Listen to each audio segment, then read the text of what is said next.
Greetings, Guardians. My name is Bife here. Quick note about content going forward in January. Expect a little bit less, purely on the basis that I'm taking a month out, and I'm making videos now so that I have a surplus and we can get through the month with some content out there on the channel, but don't expect anything too reactive. I am also going to be making sure that you guys have content. This is part of a series of videos that'll be scheduled, but don't expect any content, don't expect any streams. If there's a big announcement, I may do something, but I don't know. I'm taking a month out and I'm getting some rest and recuperation in because I have been putting this off for far too long. So yeah, I'll be doing that. I'll get back to things as soon as I can. Today's video, however, is unfortunately not as long as I would have hoped it could have been, because there actually isn't much lore on one of the topics that we'll be talking about today, which is Praxic Blades. 1 month in, undeniably, they're still the coolest thing about Renegades as far as gameplay is concerned, and we're going to talk about them.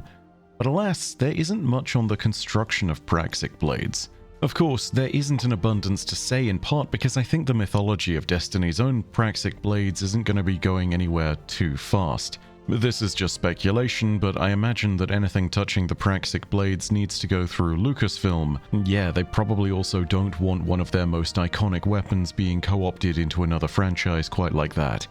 Whilst I would love to see more out of the Praxic Blades, I imagine we'll not see too much about them for a while. That being said, the writers have been able to work on it thus far, and we do have some lore that tells us more about it, so let's talk about it.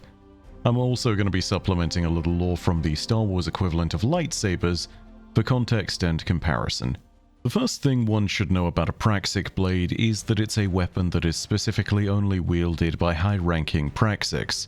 The more astute amongst you will notice that I didn't say Praxic Warlocks, because, well, it appears that the one confirmed Titan Praxic, known as Siegfried, is decorated enough that he has earned his own Praxic Blade.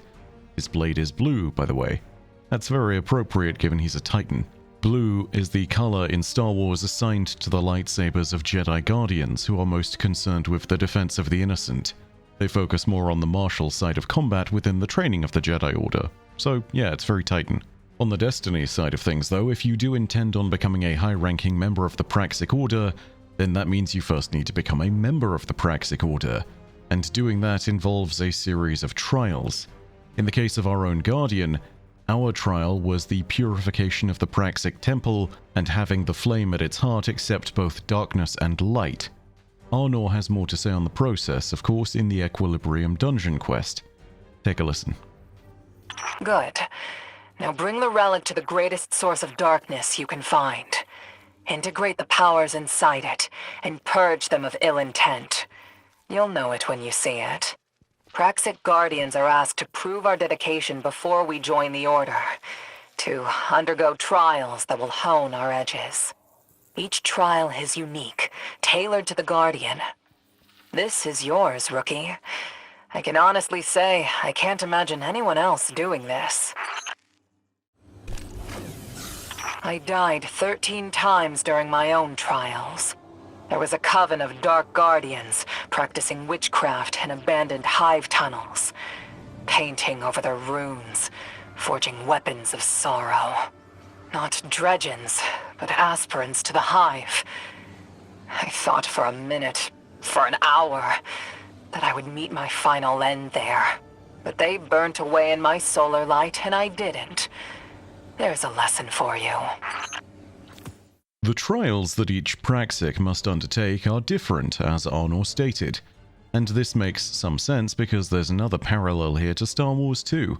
Namely the parallel of finding one's saber crystal. In particular, one can look to the trials that some Jedi undertake on the icy planetoid of Ilum. Within these cold crystal caves, each Jedi undergoes trials to find their unique kyber crystal that's required for the construction of their saber. This isn't universally the path that's taken, of course, especially after the fall of the Jedi Order, but it just goes to show that the trial of each Jedi and the things they need to learn to get their crystals are as unique as they are. This is why no two sabers are the same. Praxics, on the other hand, are a little different because the trials of the Praxics come first, and then the actual process of earning the blade comes later, which is one of the perks of ascending to the point of earning a Cormorant seal. This is a badge of office that designates one as a high-ranking member of the Order that has earned the more general trust of its members. Honor has more to say on the process of earning one as well, which of course is important, but still we don't have as much as I'd like here. I was granted the Cormorant Seal in my 9th year of duty. Earlier than some, later than others. I wanted that recognition. To be not just a Praxic, but trusted and respected within the Order. Turns out, that respect didn't mean what I thought it did. Its best use is as a tool. They'll listen to me when they see the Praxic Temple's flame relit. They might take my seal away after, but they'll listen. So it takes some time and respect and recognition within the Order to be deemed worthy of the Cormorant Seal and therefore of wielding a Praxic blade. But becoming an actual Praxic is a little different from the Jedi equivalent, of course. With all this talk of crystals that we had earlier, I think it's also worth noting that Praxic blades don't have the fictional Kyber crystals of Star Wars, obviously, but instead change their hue with dark matter crystals. It's unclear if Praxic blades have always used dark matter crystals at their heart, but if they have, that's an interesting turn for certain. Dark matter crystals, and dark matter materials generally, do seem to be a product of the Nine's increased interference in Sol, but until we get more of a word on the actual process, I don't think there's anything more that can be said other than speculation, at least on the construction side. The fact that one of these dark matter crystals is a taken dark matter crystal seems to imply that these colors are also representative of concentrations of power, as much as they're representations of color. This isn't completely confirmed, of course, and it could all be aesthetics, but I just want to refer to this one bit from the lore of the heirloom exotic to give a little bit of heart and life to speculation here. Take a listen. The apprentice kneeled to pick up the blades. The corpse's ghosts crunched underfoot. 2 of them. You're greedy. His master sounded nearly amused. No, the apprentice said. I know my strength. And he did. The 2 blades flared in his hands. They shined with solar light for just a moment, before the apprentice's power wrapped around them, turned them. They went sullen, were snuffed, and came back to life, now roaring with the cold strength of the void. They chilled his hands. Praxic blades turned to sorrow. He'd done it. Note how the blades have their light smothered and then the coldness of the void creeps in. Dredge and Harrow's blades then turn to an appropriately void-colored purple, perhaps? This could be less of a commentary on the blades being empowered by specific elemental energy, and more of a commentary on them becoming weapons of sorrow, but I don't think the possibility is beyond reach at this point. For what it is worth, the weapons of sorrow possibility is clearly implied, but I'd also like to point out that void in that passage is written with a capital V, implying that it's actually talking about void as in void itself being a proper noun. So, void subclass. I don't know. It's not very clear immediately, but hey, it could be a little bit of both. I don't want to push this as a major theory though, considering that this might be completely separate from the crystal itself. And furthermore, at this point we're mixing dark matter energy with the things like void energy and taken energy, and the ritual of unmaking required to create a weapon of sorrow, and it all gets very messy very quickly. All I'd say is that the influence of the user and the crystal are likely to empower the blade. I mean, take a look at how cores work, for example. If we're to take all of this as pure ludonarrative, we can perhaps say that the blades act as a conduit for our own powers. How else would an impact core allow your blade to apply scorch or slow stacks? Getting out of the weeds of gameplay somewhat, it should be noted that there are 3 stances on the Praxic blade that impact the dynamics of its use, and okay, so this is more gameplay, but there is lore here, trust me. The 3 stances currently available are balanced, defensive, and offensive. This is all great for the purposes of gameplay, of course, but there's also a parallel to this in Star Wars and the various saber forms that are used by the Jedi and Sith. And if the Praxic Blade does get any expansion later on, I think we can actually look to these forms for a little bit of lore. Hear me out on this. There are 7 or 8 forms that exist within the Star Wars universe, depending on what you think of a part, and, well, I mean, there could be more depending on what's going on with dual sabers and saber staffs and all this other stuff. Point being, there's a lot of forms, and each of them represents disciplines of combat that the Jedi and Sith follow. They're each designed to assist with different combat scenarios and combat styles. When dueling, a skilled saber user can switch up their combat style on the fly to put their opponent off balance. After all, going from a patient defense all the way into an offensive set of feints and strikes is a great way to take advantage of an opponent who's overextended and exhausted. Also, I'm about to say a bunch of saber form names, so if I pronounce any of these wrong, sue me, I guess. I'm terribly sorry, there is no pronunciation guide for Star Wars. The forms are as follows. Form 1 is Shicho. It's a basic form taught to most Padawans as they learn the basics of saber combat. It's a balanced form with few benefits other than its use against multiple opponents. However, it's also not using all of the saber's potential to its maximum. Form 2 starts to do that and is called Makashi.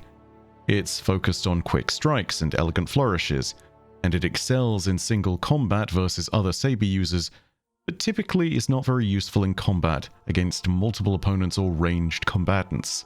Form 3, Soresu, on the other hand, is all about the counter to ranged, as in the universe of Star Wars, this is all about countering ranged attacks and deflecting blaster bolts.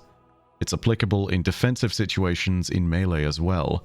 And would you look at that, we already have our parallels to the balanced offensive and defensive stances right here. But there's a lot more in Star Wars, of course.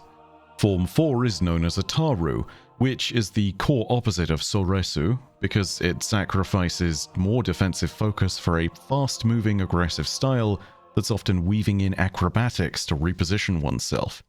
The objective of an Ataru user is to engage in combat with alpha strikes, and to strike so quickly that they end an engagement as quickly as possible, leaving the opponent no room to exploit their weaker defenses. Form 5 is split into 2 disciplines. You have Shen and Gemso. Gosh, I hope I'm pronouncing these correctly. Form 5 is seen as a more difficult form to master due to the quick stance-dancey nature of it, where you'd quickly transition from strong defense to strong offense. Cheyenne was the discipline of Form 5 that was focused on the targeted redirection of ranged attacks, whereas Gemso was the aspect of the form that was specialized in dueling combatants in melee. Form 6, or Niman, was a form that balanced offense and defense, although it leaned a little more on the latter. It was a non-demanding combat style that also did allow one to weave force powers into combat, and thus it was something which was very popular amongst a lot of Jedi. This does make a lot of sense too, as Jedi in Star Wars are opponents who do have a lot of asymmetric combat abilities compared to typical opponents with blasters, and Form 6 allows them to make wide use of all of them. And finally, we come to Form 7, the controversial Juyo form, which was more aggressive than any other form of saber combat. It would demand that its users create a relentless assault of strikes against opponents, and often these strikes were fueled by anger and other emotions that could lead to the dark side. As a result, this style was often forbidden amongst Jedi and was only permitted to be practiced by select individuals. The Jedi Mace Windu would develop an offshoot of this style called Vapad, which was less reckless and required the user to hold strong against the negative emotions used to fuel the form. Nevertheless, this style was rarely used by Jedi. Given the reliance on emotions that could lead to the dark side, though, one could see why this would be popular with various Sith. To talk about gameplay for just a second, Destiny has done some great work in representing these styles in gameplay changes. But if we're to see more extensions and expansions on the Praxic Blade kit at some point soon, I think it'd be a natural thing to look at the remaining saber forms for inspiration. Now, this is a lot to ask and I don't expect this to happen at all, but who knows? A new animation set of strikes for Form 4 and an emphasis on movement tech would be really awesome to see, of course, but I personally would be excited to see Bungie's interpretation of Form 6, Niman, with offense and defense fueling our other abilities, which of course are our stand-in for force powers. Imagine blocking shots and then managing to return grenade and class ability energy. I know as a warlock I'd be sold. Hell, the Sage Protector set kind of gives us a look at that, so maybe we could double down on that. Not to mention, I'd love to see what Bungie could do with the stance-dancey playstyle of something like Form 5, perhaps requiring the user to throw, block and strike with the saber all in quick succession to activate a pseudo version of bait and switch for all three. And as for Vapad or Juyo, I mean, Bale has a Praxic Blade, and I wonder if there's a little inspiration that could be taken from the Touch of Malice, given that his Praxic Blade is a weapon of sorrow. Maybe removing the block entirely from the saber and giving it an even bigger damage boost with a built-in version of sword logic is the way to go. Maybe you go truly Touch of Malice and decide that you want to do some damage to yourself for incredible damage returns. I don't know, these are just a few ideas. I certainly don't know if they're all the right call, and I don't think we're going to see any of these, but hey, if we do get to expand on Praxic Blades in the future, there are options. And Ludo narrative-wise, yeah, it can make a ton of sense. And of course, this is before we get into the potential for dual-wielded Praxic Blades, the potential for crossguard variants with their powerful swings and heavy strikes, and of course, a potential double-bladed Praxic Blade, just to make Arc Hunters feel really redundant. The last thing I'd say is a thing about personalization. Praxic Blades are all built in such a way that each one has to be individual. I mean, just take a look at Dredge and Harrow's blades. They might have been stolen from a pair of dead Praxics and corrupted into weapons of sorrow, but even with just that, they're unique. And even after that's taken into account, they've also seemingly been refitted and retooled to fit the larger hands of a Barant. I mean, look at the size of those things. They're blocky and industrial. Don't tell me for a second that a human being wielded a brick and was like, yeah, this is a great handle for a sword. Not to mention, that blocky industrial look is very Cabal. It certainly fits into his hands, and it certainly looks like something the Cabal would modify. Then take a look at Dredge and Bale's blade.